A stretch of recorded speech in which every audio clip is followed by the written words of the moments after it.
အားလုံးပဲမင်္ဂလာပါ DK Sharing YouTube Channel ကနေပြန်လည်ကြိုဆိုလိုက်ပါတယ်ကျွန်တော်ဒီနေ့မိတ်ဆွေတို့ကိုတင်ဆက်ပေးခြင်းတဲ့အကြောင်းအရာကတော့မိတ်ဆွေတို့တွေထဲမှာအောင်မြင်ပြီးသားသူတွေလည်းရှိပါမယ်တကယ်လို့မအောင်မြင်သေးတဲ့မိတ်ဆွေတွေရှိမယ်ဆိုရင်မိတ်ဆွေတို့အနေနဲ့လက်ရှိကိုလုပ်နေတဲ့လုပ်ငန်းတွေမှာဘာကြောင့်မအောင်မြင်သေးရသလဲဆိုတဲ့အကြောင်းအရာနဲ့ပတ်သက်ပြီးကျွန်တော်ဒီနေ့တင်ဆက်ပေးသွားခြင်းတာပဲဖြစ်ပါတယ်ကျွန်တော်ဒီနေ့တင်ဆက်ပေးမယ့်အကြောင်းအရာဟာမိတ်ဆွေတို့အတွက်အကျိုးတစ်စုံတစ်ရာရရှိမယ်လို့မျှော်လင့်ပါတယ်။ဒါကြောင့်ကျွန်တော်ရဲ့ဗီဒီယိုလေးကိုဆုံးတဲ့အထိလိုက်ပါကြည့်ရှုပေးဖို့အတွက်လည်းဖိတ်ခေါ်လိုက်ပါတယ်။ပထမဆုံးမိတ်ဆွေတို့တစ်ခါတည်းရန်ဖြစ်ဘူးလားတော့မသိပါဘူး။ငါအတွက်ဘာမှဖြစ်လာမှာမဟုတ်တော့ဘူး။ငါကကံကိုမကောင်းတာ။ငါလည်းအစွမ်းကုန်ကြိုးစားခဲ့တာပဲ။အစရှိသည်ဖြစ်ပြောဘူးကြတာတော့မသိပါဘူး။ကျွန်တော်လည်းအရင်တော့ပြောဘူးပါတယ်ဒီစကားတွေဟာရှုံးနိမ့်မှုတွေကြုံလာတဲ့အခါတိုင်းလူတိုင်းလူပြောမှုကြတဲ့စကားတွေပဲဖြစ်ပါတယ်မိတ်ဆွေရဲ့ရည်မှန်းချက်တွေအိမ်မက်တွေမအောင်မြင်သေးတဲ့အခါမှာခံစားရတဲ့စိတ်ပြည့်အားငယ်ဖြစ်မှုကိုကျွန်တော်နားလည်ပါတယ်ဒါဆိုရင်မိတ်ဆွေမအောင်မြင်သေးတဲ့အကြောင်းရင်းခံအမှန်တွေကဘာတွေလဲဆိုတာကိုတော့သိထားဖို့လိုအပ်ပါတယ်မအောင်မြင်သေးတဲ့အကြောင်းရင်းတွေဟာကျွန်တော်အခုပြောပြမယ့်အချက်တွေပဲဆိုတာကိုမိတ်ဆွေသိရှိလာရင်မိတ်ဆွေအနေနဲ့အောင်မြင်တဲ့ဘဝကိုမြန်မြန်တည်ဆောက်သွားနိုင်မှာပဲဖြစ်ပါတယ်။ဒါဆိုရင်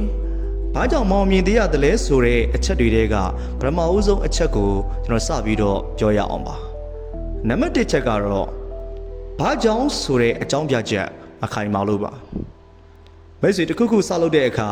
ဘာကြောင့်လှုပ်ချင်တာလဲဆိုတဲ့အကြောင်းပြချက်ခိုင်မာမှုဟာအရင်အရေးကြီးပါတယ်။ဟိုမှာတခြားသူတွေလည်းလှုပ်ကြတာပဲ။ကိုလည်းပတ်စံရမယ်ထင်လို့လှုပ်ကြည့်တာ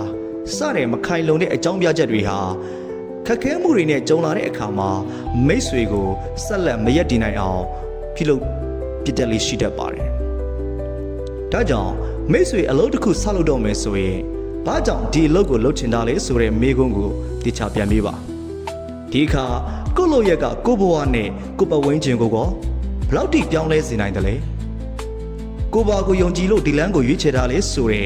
ခိုင်မာတဲ့အကြောင်းပြချက်ရှိမှသာအဲ့ဒီလှုပ်ဆောင်မှုကနေဖြစ်လာတဲ့ကောင်းခြင်းဆိုခြင်းတရားတွေကိုမိတ်ဆွေအနေနဲ့ခံနိုင်ရရှိမှာပဲဖြစ်ပါတယ်။ဒါကြောင့်ပထမအဆုံးနံပါတ်1ချက်ကတော့မိတ်ဆွေဘာကြောင့်လှုပ်ရသလဲဆိုတဲ့အကြောင်းပြချက်ခိုင်မာဖို့အရင်ရည်ကြီးပါတယ်။နံပါတ်2စွန့်လွတ်မှုမပြုလုပ်လို့ပါ။အောင်မြင်မှုဆိုတာအလိုလျောက်ရောက်လာတဲ့အရာမဟုတ်ပါဘူး။မိတ်ဆွေရဲ့အချိန်တွေအားစိုက်ထုံးမှုတွေ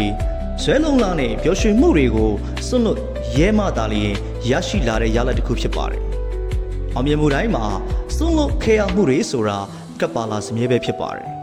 ။အောင်မြင်ခြင်းနဲ့ပြောပြီးအောင်မြင်မှုနဲ့ဝေးကွာစေတဲ့အလုပ်တွေဖြစ်တဲ့အချိန်ပြည့် TV ကြည့်နေတာတွေ social media ပဲအသုံးပြုနေတာတွေ game ပဲထိုင်ဆော့နေတာတွေအဲ့ရထဲမှာပဲလဲနေတာတွေဒါတွေကိုမိတ်ဆွေမစွန့်လို့ဘူးဆိုရင်တော့အောင်မြင်မှုကတော့မိတ်ဆွေကိုစွန့်ခွာသွားမှာဖြစ်ပါတယ်။ဒီမှာစကားပုံတစ်ခုရှိပါတယ်။တစ်ဖက်မှာကမ်းပြိုရင်တစ်ဖက်မှာတောင်ထုံးရမယ်ဆိုတဲ့စကားပဲဖြစ်ပါတယ်။ဒါကြောင့်မိတ်ဆွေရဲ့ဦးစားပေးတွေကိုပြန်လည်သတ်မှတ်ဖို့လိုပါတယ်။မိတ်ဆွေဘာကိုလိုချင်တာလဲ။မိတ်ဆွေဘာလို့ချင်တာလဲ။မိတ်ဆွေဖြစ်ချင်တဲ့ရည်မှန်းချက်လောက်ရမယ့်အလုပ်ကိုဦးစားပေးတွေစပြီးတော့ပြန်လည်သတ်မှတ်ဖို့လိုအပ်ပါတယ်။ပြီးရင်မိတ်ဆွေရဲ့အိမ်မက်အတွက်ဘာတွေကိုစွန့်လွတ်ဖို့အစဉ်သင့်ဖြစ်နေပြီလဲဒီမေးခွန်းကိုမိတ်ဆွေတေချာလေးပြန်ဖြေကြည့်ပါနံပါတ်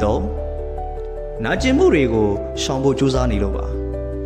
မိတ်ဆွေတို့လည်းကြားဘူးမှာပါ no pain no gain ဆိုတဲ့စကားလုံးပါကြိုးစားမှုတိုင်းမှာ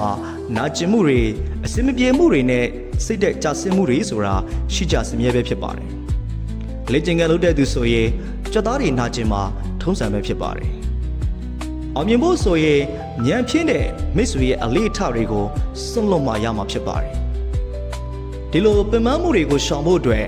comfort zone လို့ခေါ်တဲ့တတောင့်တတဖြစ်တဲ့နယ်ပယ်ထဲမှာမိတ်ဆွေနေထိုင်လို့မရပါဘူးဒါကြောင့်နာကျင်မှုပင်ပန်းမှုတွေဖြစ်လာတာဟာအောင်မြင်ဖို့အတွက်လက္ခဏာဆိုတာကိုသိရှိနားလည်လက်ခံဖို့လိုအပ်ပါတယ်ခက်ခဲတဲ့နေရဆိုတာမိတ်ဆွေတိုးတက်နေတယ်ဆိုတဲ့သက်သေပဲဖြစ်ပါတယ်ဒါကြောင့်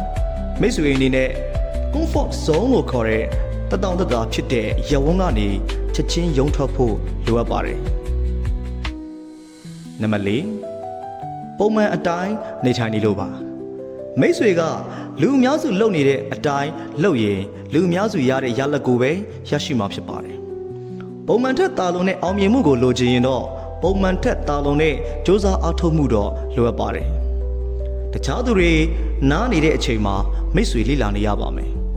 တခြားသူတွေစိတ်ပြက်အားလျောနေတဲ့အချိန်မှာမိတ်ဆွေထပ်မံစူးစမ်းရပါမယ်ဒါကြောင့်တခြားသူတွေလည်းဒါကိုဒီလိုပဲလုပ်ကြတာဆိုတဲ့အတွေးကိုစွန့်လွတ်လိုက်ပါမိတ်ဆွေရဲ့လမ်းကြောင်းကိုမိတ်ဆွေကိုယ်တိုင်ဖန်တီးရမှာဖြစ်ပါတယ်နံပါတ်5ချက်ချင်းအကျိုးရလဒ်ကိုမျှော်လင့်နေလို့ပါဒီနေ့ခေတ်ကြီးဟာချက်ချင်းအောင်မြင်ခြင်းတဲ့သူတွေများလာပါတယ်အောင်မြင်လာခဲ့ရင်လည်းခဏပဲကြာတတ်ပါတယ်ဒါပေမဲ့စစ်မှန်ပြီးခိုင်မာတဲ့အောင်မြင်မှုဆိုတာရေရှည်မှာတဖြည်းဖြည်းပွင့်လန်းလာတဲ့လုပ်ငန်းစဉ်တစ်ခုပဲဖြစ်ပါတယ်ချက်ချင်းရလဒ်ကိုမျှော်ကိုးနေတဲ့သူတွေဟာ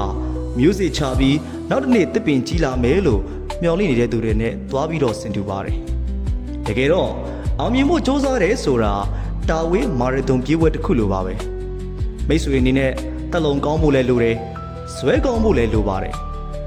ဒါကြောင့်အရင်ဆုံးကိုယ့်ရဲ့လုပ်ငန်းစဉ်တွေကိုချစ်မြတ်နိုးတဲ့စိတ်သက်ရှိအောင်တင်ယူလိုက်ပါပြီးရင်နေ့စဉ်ကိုယ့်ရဲ့တိုးတက်မှုအနည်းငယ်စီကိုကြည်ကြည်နက်နက်ကြီးလက်ခံပါ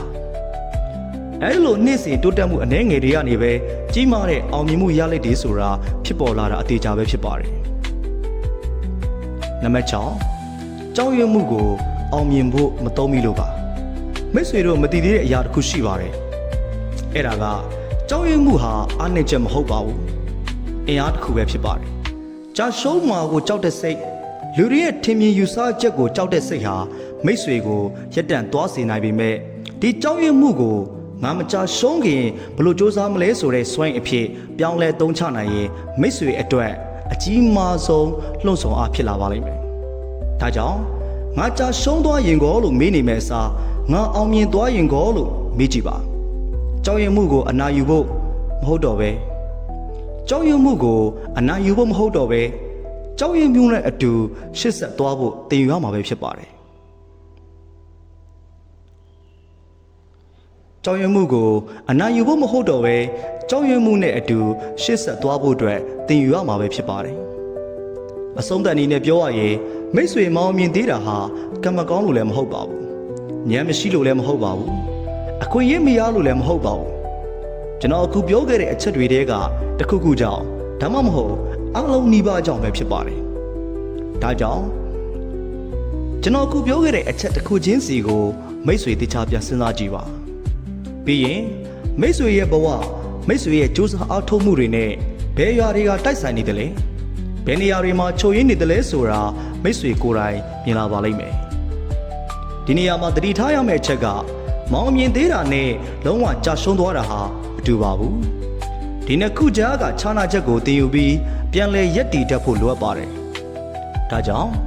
ဒီနေ့ကစပြီးမိတ်ဆွေရဲ့ဘာကြောင့်လုပ်ရတယ်လဲဆိုတဲ့ခံယူချက်ကိုခိုင်မာအောင်လုပ်ပါပြီးရင်စွန့်လွတ်မှုပြုလုပ်ပါနာကျင်မှုတွေကိုရင်ဆိုင်ပါပုံမှန်ထက်သာလုံအောင်လှုပ်ဆောင်ပါရေရှည်အတွက်စိတ်ရှည်ပါကြောက်ရွံ့မှုတွေကိုအားအဖြစ်အသုံးချပါလို့ကျွန်တော်အကြံပြုလိုပါတယ်ဒါကြောင့်ကျွန်တော်ဒီနေ့တင်ဆက်ပေးခဲ့တဲ့အကြောင်းအရာဟာမိတ်ဆွေတို့အတွက်အကျိုးတစုံတရာရရှိစေမယ်လို့မျှော်လင့်မိပါတယ်နောက်နေမှာလည်းအခုလိုမျိုးမိတ်ဆွေတို့အတွက်အကျိုးရှိစေမယ့်အကြောင်းအရာတွေကိုပုံမှန်တင်ဆက်ပေးသွားမှာဖြစ်တဲ့အတွက်ကြောင့်ကျွန်တော်ရဲ့ channel လေးကို like and subscribe လုပ်ထားပေးဖို့အတွက်လည်းတောင်းဆိုလိုက်ပါတယ်ကြည့်ရှုအားပေးခဲ့ကြသူတူတယောက်ချင်းစီကိုကျေးဇူးအထူးပဲတင်ရှိပါတယ်ခင်ဗျာ